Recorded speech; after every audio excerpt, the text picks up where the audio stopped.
దహకా అనే చిన్న గ్రామంలో ఒక వీధి ఉంది. దానిని ఒక్కొక్కరు సాహసించి వెనక్కి బయటకు రావడానికి ప్రయత్నించరు.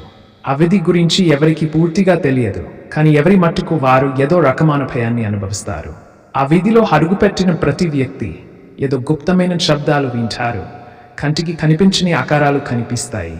ఇంతకీ ఆ వీధిలో ఏం జరుగుతుందో ఎవరికీ అర్థం కాదు. అనంతరం ఒక బృందం యువకులు ఆ వీధిలో జరిగిన సంఘటనను తెలుసుకోవాలని నిర్ణయించుకుంటారు. వారు ఆ రాత్రి అక్కడికి వెళ్ళి రహస్యమైన శబ్దాలు వినకైపడతారు. ఒకప్పుడు వారు వెనక్కు తిరగబోతున్నప్పుడు వారిలో ఒకరు కనిపించకుండా పోతారు.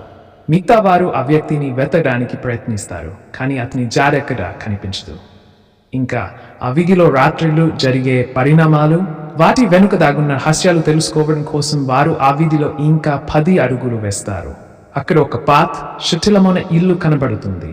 ఆ ఇంటి చుట్టుపక్కల గజిబిజిగా నడిచే నీడిలు కనబడతాయి. ఆ ఇంటిలో అడుగు పెట్టినప్పుడు వారు భయానకమైన పొరహంటనలు ఎదుర్కొంటారు. వారి జీవితాలు పూర్తిగా మారిపోతాయి.